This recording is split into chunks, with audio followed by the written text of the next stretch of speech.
So the founders of modern Israel admitted in published work, separately and together, that the Palestinians are the descendants of the children of Israel. And yet today, they say the reason why that land is theirs is because the modern Jews are exclusively the descendants of the children of Israel. And they need to come back to their land. This concept of the right of return, it is exposed as effectively a cover for creating a European colony, using religion when it suits it, and using ethnicity when it suits it. Peace be on you. We continue to see horrific images on our phones and of our screens of the atrocities being perpetrated by the Israeli military against the Gazan population. And at the heart of all of this, there is in actual fact a tug of war between two different ideologies and perspectives. One is that the Palestinians are in fact the indigenous people of the land being ethnically cleansed from the land. And the second is that of the Israeli army, which is that the Jewish people are the true inheritors of the land and the Palestinians are simply Arab invaders who came into the land in the early 20th century. So in answer to this particular question, we're going to go to the ideological founders of Zionism and see what they had to say about the Palestinian Arabs. So who are these people we have on the screen before us, and what do they have to say for themselves? Well, these are some of the founders of political Zionism from the 19th century. And political Zionism is essentially this idea that the contemporary Jews, or the Jews that we have today, are the direct descendants of the biblical children of Israel, and that the biblical children of Israel, were promised the land of Palestine, and thus that gives an inherent moral, religious right, and eventually they argued legal right, that they deserve that land of Palestine, even if the Palestinians are still there. But the idea that the Jews, today's Jews, are exclusively the children of Israel, which is today the Zionist parlance, was not something that was believed by the founders of modern Israel. So we have on the next slide, Professor Shlomo Sands. I'd like to just go through some of these individuals first. Go for it. This is Israel Belkind, who is a prominent early Zionist of the 19th century. Theodor Herzl as well, who's described in the Israeli Declaration of Independence as the spiritual father of the Israeli nation. And we have another guy who's a very interesting guy who's really never really talked about, but is very important actually. Yeah. His name was William Heckler, who was in actual fact a Christian. And he was a very close associate of Theodor Herzl. He supported him enormously. He introduced him to the German royal family. He was a patron of Theodor Herzl. And William Heckler was this Christian Zionist who believed that the time was ripe for the Jews to resettle in Israel, in what was Palestine then. And Theodor Herzl, came to the conclusion that Jews needed their own homeland because of, according to most narratives, because of the observation of the pogroms, because of the observation of anti-Semitism in Europe. He himself was a journalist in Vienna. And so, I find it very strange that this political figure is known as the spiritual father of Israel. He was not a spiritual individual. And in fact, he died very young. He died in his 40s before the nation of Israel even came to any kind of fruition. And he was pushing for the land to be allocated in Uganda, in British, which was a British colony at the time. So it's just really interesting, I find, that he's described as a spiritual father, and that he was patronized. He was supported by William Heckler, who's a Christian Zionist. I mean, many of early Zionists were in fact atheists, which belies their ultimate claim of that they believed that God had promised them this land, because they didn't believe that in God, and they didn't believe that God had promised anything, because they believe it was all just myths, right? Yeah. I mean, that was it remains the case in the Jewish population that they have potentially a disproportionately high number of atheists amongst their overall of the people who would call themselves by a religious name, which is the Jews. But that be it as it may, what we come to is what that actually reveals is that essentially this is an ethno-supremacist ideology. Yeah, right? and it is, and to be honest, a little bit of digging and scratching at the surface of the Zionist ideology immediately reveals that. I was listening to this rabbi talk about this, and you get these Orthodox rabbis who, they're not in favor of Israel's existence or representation of Israel as a Jewish state. They're happy for Israel to exist, as are we, but we just don't want it to be an nationalist, ideological state, which is only for one type of its citizens, which is, for example, what you have with the Jewish state law, which is the statement recently in the last few years that Israel is a nation only for its Jewish citizens, not for all of its citizens. And it has millions of Palestinians living under it as well, of Palestinian heritage. So what he said was very interesting, was he pointed out that, well, the founding right of Israel is the right of return. That if you're Jewish anywhere in the world, or if you have one of 4 grandparents who are Jewish, you can claim the right of return to Israel. And that you can do so even if you're an atheist. You can be an atheist and one of your grandparents was Jewish. You can claim the right of return. But if you become, and so from that you ask, well, is it about being Jewish by religion? And the answer is no. It's about being Jewish by ethnicity. But this rabbi made a good point. How can you call an Ethiopian Jew the same as a Polish Jew in ethnicity? They're completely different ethnicities. And then the second point he made is that the moment that atheist becomes a Muslim, he suddenly can't come into Israel. And you're like, hold on a second, I thought it was about ethnicity. So why should my new religion bar me? So you're saying the atheist ethnic Jew, he has a right of return, but when he becomes a Muslim, he can't come back. He can't come in. So is it religion or is it ethnicity?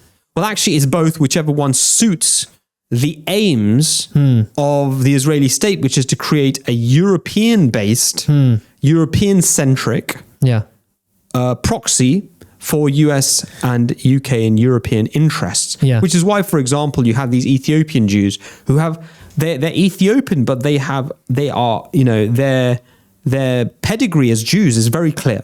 You have the Yemeni Jews who've had a persistent Yemeni Jewish population there for millennia. You can't gainsay that. These guys are Jews in the if you want to the purest sense, these guys are the Jews. They're the real deal. Okay, but when they came into Israel, one, they had a heck of a time getting into Israel. They had a really difficult time getting Israeli citizenship, especially the Ethiopian Jews. And then when they came in, what did we find? We found that in actual fact, the state of Israel had been giving them contraceptive shots to the Ethiopian Jewish women to prevent them from reproducing without them knowing. Okay, they were giving them Depo-Provera, so they couldn't conceive. And so this is an actual fact. This shows that even though they were forced by their position on the right of return to accept these people into the country, they did not want them to become a significant minority of that country because of their race. So this is an actual fact, this concept of the right of return, it is exposed as effectively a cover for creating a European colony, okay, using religion when it suits it and using ethnicity when it suits it. It's kind of speaking out of both sides of your mouth on that issue. Absolutely. And the funny thing is that, and this is what we're going to cover next on the next slide, is that some of the founders of Israel actually once upon a time accepted a much more rational perspective on this. And they weren't as exclusionary. So this is Professor Shlomo Sands. He's an emeritus professor at Tel Aviv University. And he's a historian. And he's written a series of famous books. One of them is The Invention of the Jewish People. And in this extract, he is talking about David Ben-Gurion. The first prime minister of Israel, the guy who oversaw Plan Dalet and the whole ethnic cleansing. He's talking about what he said pre-1929, what was published under his name, along with, I think, Ben Zvi is his name. That's right. Right? So Professor Sands says, I'm not his personal friend yet. I'm hoping to give him a call though. Professor Sands says, historical reason indicates that the population that survived, he's embodying what Ben-Gurion was saying. Historical reason indicates that the population that survived since the 7th century had originated from the Judean farming class that the Muslim conquerors had found when they reached the country. And he quotes, to argue that after the conquest of Jerusalem by Titus and the failure of the Bar Kokhba revolt, Jews altogether ceased to cultivate the land of Eretz Israel, which means Greater Israel, is to demonstrate complete ignorance in the history and the contemporary literature of Israel. The Jewish farmer, like any other farmer, was not easily torn from his soil, which had been watered with his sweat and the sweat of his forebears. Despite the repression and suffering, the rural population remained unchanged. This is from 1918. Right. So what he's saying here is that it's a myth that actually all the Jews were dispersed after the Jewish-Roman wars and the destruction of the Second Temple and then the Bar Kokhba revolt. Many Jews were killed in that, right? But he's saying it's a myth that all of them then, the rest, the remainders, all of them left. Yeah. They didn't all flee. In fact, the people, many stayed there and they became Muslim after the advent of Islam. And he continues, this was written 30 years before Israel's proclamation of independence, which asserts that the whole people was forcibly uprooted. That's a key point. David Ben-Gurion wrote Israel's proclamation of independence. He was involved in that. And so he contradicts what he himself wrote in a book 30 years earlier, which is to state that they were uprooted from the soil, the Jewish people, after Emperor Titus, is ignorance. He says is a complete ignorance in the history and contemporary literature of Israel. Yeah. But 30 years later, once to create this narrative of a land which had been expunged from its indigenous population who then had to return and find themselves on that land again, right? That in actual fact had to be created as a narrative myth to justify the right to return. But they knew it wasn't true. Right. And he goes on to say the two committed Zionists, this is Ben-Gurion and Ben-Zvi, wish to join the local natives, believing wholeheartedly that this could be achieved thanks to their shared ethnic origin. I'm not necessarily sure about that, but he says, although the ancient Judean peasants converted to Islam, they had done so for material reasons, is what Ben-Gurion said, chiefly to avoid taxation, which were in no way treasonous. Indeed, by clinging to their soil, they remained loyal to their homeland. Ben-Gurion and Ben-Zvi saw Islam, unlike Christianity, as a democratic religion that not only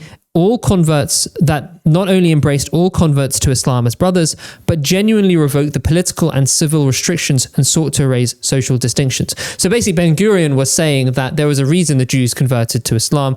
He sees the financial reasons, but that's not our narrative, and that's not what we believe. We believe that many of those people became Messianic Jews in that area. They believed in Jesus, and due to principally, in many ways, the preaching of Elijah, they knew that there was someone coming. That there John the Baptist. Sorry, I'm using the spiritual terms clearly. Yeah, by the preaching, the preaching of the second coming of Elijah, John the Baptist, that there would be a further prophet that would to come. Yeah. And Jesus himself said about this. He said that the Paraclete will come, the Comforter, whose message you cannot yet hear. Yeah. They knew that a further prophet was coming. It was spoken about in Deuteronomy 18, and that's why they converted. It wasn't because of the difference between jizya and zakat. Okay, because actually the non-Muslims paid a lower rate of tax than the Muslims. Yeah. So I've always found that to be an extraordinary. And they didn't have to defend the homeland either. And they didn't have to fight militarily as a result of paying tax. So he continues, and I think we've probably got to the main thing. Why don't you go to the So the next thing is the interesting thing, which is that the authors, so this is again Ben-Gurion, if we go to the next slide please, he continues, Shlomo Sands continues, which is that the author is referring to Ben-Gurion and Ben-Zvi, underlined that the Jewish origin of the Falahin was the peasants, could be revealed by means of a philological study of the local Arabic language as well as by linguistic geography. They went even further than Belkind, that was Israel Belkind, who we referenced earlier, one of the founders of modern Zionism, in stressing that a study of 10,000 names of all the villages, streams, springs, mountains, ruins, valleys, and hills from Dan to Beersheba confirmed that the entire biblical terminology of Eretz Israel remains alive as it had been in the speech of the Felah, the peasant population. Some 210 villages still bore clear Hebrew names, and in addition to the Muslim law, there was for a long time a code of peasant laws or unwritten customary judgments known as Shariat al-Khalil, the laws of the patriarch Abraham. So he points out that a lot of the Jewish traditions persisted in the local population of the Palestinians, which would not have been the case had they been as the narratives, which the modern Zionists now say, which is that they're all Arabs who came with the Arab conquest. They're not the original Jews who were in the land at the time of Titus. Yeah. So go on to the next slide, and it's very powerful. What this is page 187. So do you want to cover this? Yeah. Yeah. He said Ben-Zvi considered the chapter on the origin of the Falahin to be the fruit of his own independent research, and was apparently offended that Ben-Gurion appropriated his material. In 1929, that is just so ironic. Yes, a intellectual property dispute there. In 1929, he returned to this important theme in a special booklet in Hebrew that bore his name alone. It does not differ significantly from the chapter on this subject in the book of the two Zionist leaders published together, but it has some expanded materials. If you go to the quote in the next paragraph. So basically he says, obviously it would be mistaken to say that all the Falahin are descendants of the ancient Jews, but it can be said of most of them or their core. Okay? That's right. So, I mean, this is, and then he later says, the great majority of the Falahin do not descend from the Arab conquerors, but before that, from the Jewish Falahin. Peasants. Or the ordinary people, who are the foundation of this country before its conquest by Islam. So he's saying the great majority of the current peasants, the ordinary people of the Palestinians, do not descend from the Arab conquerors, but from the Jewish people who were the foundation of this country before its conquest. So the founders of modern Israel admitted in published work, separately and together, that the Palestinians are the descendants of the children of Israel. Yeah. And yet today, they say that the reason why that land is theirs is because the Jews, the modern Jews, are exclusively the descendants of the children of Israel. And they need to come back to their land. Yeah. But I always wonder, it's an extraordinary thing, you know, how can they square the circle between the fact that, okay, let's say you've got a Polish or a German or American Jewish guy. He's got one of his 4 grandparents is Jewish. Her ancestors may have lived remember, ancestry is not, you just have one set of parents. Yeah, it diverges, right? So we've almost probably, how far back is 2,000 years ago? 80 generations, right? I don't know. Yeah, it's about 80 generations. Yeah, it's about 3 or 4 generations per year, and you've got 20 years, 20 centuries there. Okay, so you've got about 80 generations. Well, cool, blimey.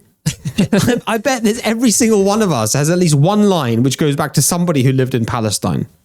Well, I mean, I mean, undoubtedly, right? So you put that to one side. Let's say all of her lines went back to Palestine. There's one guy whose one of his grandparents is Jewish. Let's say all of her grandparents went back 80 generations. They all lived in Palestine. He's really pure thoroughbred from that one line. Yeah. Okay.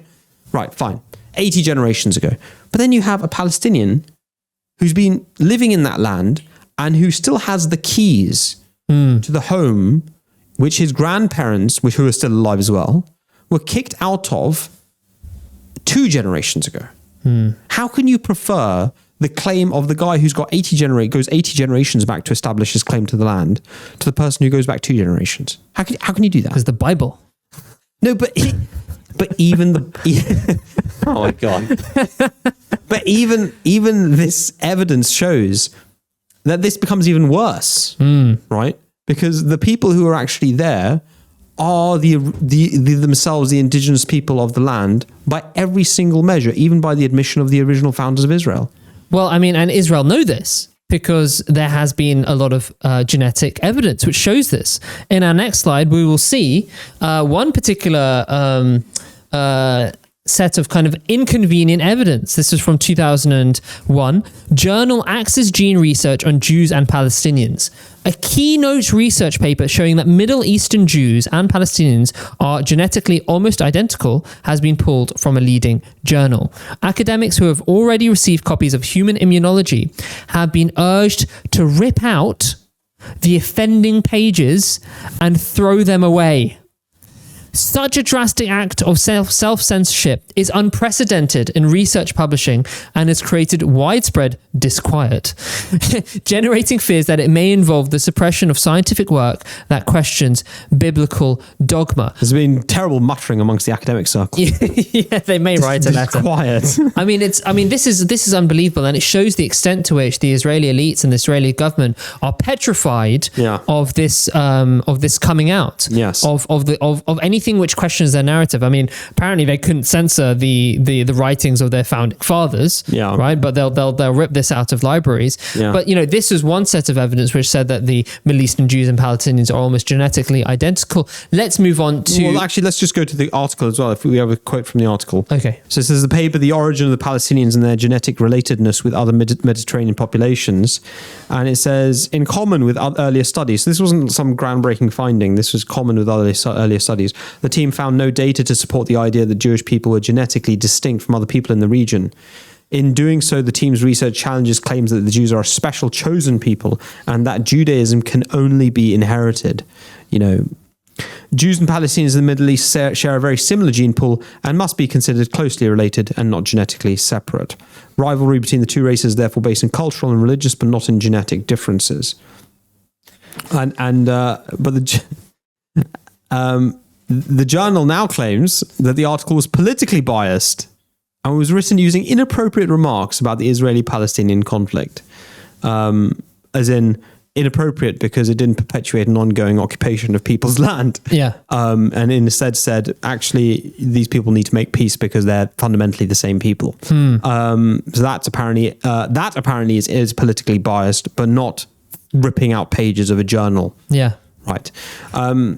And actually, more recently, there's been a really interesting tweet which has made a huge rounds. Well, let's pause on that, because there is something which you have to question a little bit, which is that most of the Israelis look quite white, right? And many of them, many of them, not all of them, but many of them look quite European, right? And when you trace the history, you find out that if there was a degree of a diaspora, and if there was some people who left Judea at the time, then they had conversions and they mixed with certain Eastern European populations, and they became Judaized and they became Jewish, and those are actually most of those who attach themselves to the identity of being Jews. Because as we've already seen, as David Ben-Gurion himself said, the Jews, the majority of the children of Israel, including in Judea, they were Jewish, and then, well, Gurion didn't say this, but they became Messianic Jews who believed in Jesus, and then they became Muslim, right? So if you have a whole group of people calling themselves Jews, and 90 or 95% of them no longer call themselves Jews because it is superseded by their Muslim identity, then you get this false impression, because the only people left are the ones who rejected Islam and called themselves Jews. But actually, that doesn't mean that they were the only people who are part of the original Jews. They are a small percentage of the original Jews. And some of them went down to Eastern Europe, mixed with the Eastern Europeans there, which is why most of the contemporary Israelis do look genetically distinct. And I know many of them will claim that they are a special people, but I can't believe that they are cosmetically special. And that they somehow their ancestors did not develop darker skin in relation to the sun exposure in the land of Canaan and in the Middle East in general, right? So there's a bit of a contradiction there. Very special melanin. Yeah. So how does this kind of these newer findings? How does this relate to that? How does this explain that? If we go to the next slide, there's one. This tweet has done the rounds, 3.7 million views. Wow. So this is a chap who describes himself, Myro Sayo, genetic algebra and population genetics. I don't know about his qualifications, but he makes an interesting points on this thread, which I thought was probably worth showcasing. So he talks about how geneticists have had access to ancient DNA whole genome sequences from Canaanites, Israelites, Judahites for some time now. First genetic distances to modern people below. I'll be providing lots of information in this thread. This is comparing modern day populations to ancient DNA whole genome sequences of ancient Canaanites, ancient Israelites, ancient Judahites, and seeing how closely related they are. And he makes the point in his tweets, genetic distances around 0.02 or under mean a group is practically and genetically indistinguishable. 0.05 implies distinguishability but belong to the same genetic regional grouping. So, for example, a subracial grouping like Northwestern European or Eastern European. Around 0.1 implies the edge of differentiating into racial clusters. You'd say European versus Middle Eastern versus East Asian versus South Asian, right? And if you're 0.3 or 0.4, it's basically you're like subspecies. So a domestic dog versus a grey wolf, for example. Okay. So 0.02 is basically genetically indistinguishable. And as you can see, the people who are 0.02 are Samaritans, Palestinian Christians, Jordanian Christians, Syrian Christians. These are now going to 0.3 now, 0.03. And it makes perfect sense. And he makes a really good point, which is that the reason it's all Christians of the area is because they didn't accept Islam and they continue to mix amongst Christians, marry amongst Christians, have children with other Christians. Right. And so they didn't... There was less ethnic mixing. There was nothing... Because the ones who converted to Islam would have no issue with marrying the Arabs. Exactly. Right, exactly. So, but even then, as you look at it, you find, therefore, that the other group who are, 0.05, they're within the same subgroup, you can say. Who are they? They are the Karaite Iraqis, the Lebanese Druze, the Israeli Druze, the Karaite Egyptians, Iraqi Jews, Lebanese Muslim, Kurdish Jew, Alawite, Palestinian Muslim. Palestinian Muslim makes it into the group of a subgroup at about 0.05. Basically the same people. Basically the same people. But who aren't there? Who's not on this list? Well, the Ashkenazi Jews aren't there. The Ashkenazi Jews aren't there. Right. And the reason is very And obvious. are there Sephardic Jews? So a lot of these are Sephardic Jews. So Iraqi Jews, for example. Well, they classify Sephardic Jew down there at 0.07. You're quite right. Yeah, you're quite right. Sephardic Jew is further down Sephardic there. But so you've got Iraqi Jews, you know, Lebanese, Kurdish Jews, Syrian Jews. So these are people who are, you know, it's very obvious they would be in that same population. But who you don't have here are the European Jews. Right. So this notion that, oh, well, the Palestinian Muslim who is pretty much genetically within the same group is at 0.05. Yeah. The Palestinian Muslim who's living in Gaza under rubble. Yeah. Right, because he's bombed, because he's not part of the right ethnic group to get the right of return. Actually is part of the right ethnic group. Actually is part of the right ethnic group, but the European Jew, Right. who's not even on the list, Yeah. right, he can have the right of return. And this is the other thing. We talked a little bit about religion versus ethnicity and how it's basically used, whichever one is most appropriate to maintain the ethno-supremacist view Israel holds, whichever one is most appropriate, they use it at that time. If it was about religion, why would you accept a European Jew who's an atheist to come into your country, but you'd block a Muslim Palestinian Muslim? Yeah. The Palestinian Muslim has pretty much all of the same fundamental beliefs as the Jew. Yeah. Right. Believes in Moses. He believes in monotheistic. He's monotheistic. He believes in the one God. He believes in a Sharia. Moses. He believes in the validity of the Torah Yeah. as a means by which people used to reach God. All right. And it even says in the Quran, it says you will be judged by that which is therein in the Torah. Okay. No Muslim would say that Jews, by virtue of being Jews, are going to go to hell. No Muslim would say that. Yeah. Right. So there's... Well, some might, but they'd be incorrect. They'd be incorrect. Yeah. So it's a complete it's a complete lie. It's a complete fiction. Right. That somehow these Palestinians, firstly that they're not of the right ethnic group, or that they're not of the right religious grouping. And it outs political Zionism as essentially being an ethno-supremacist movement. Yeah. Right? With religious garb. Yeah.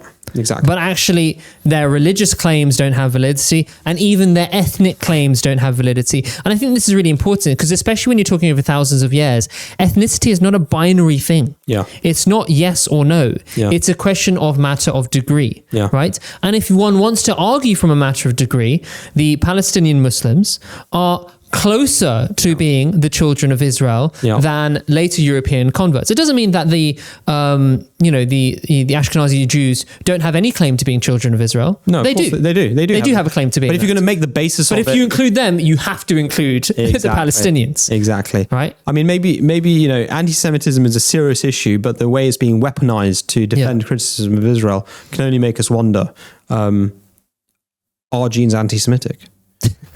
I mean... That's the question I want to know. Are genes actually anti-Semitic? And on that note, we will catch you in future videos. Peace be on you.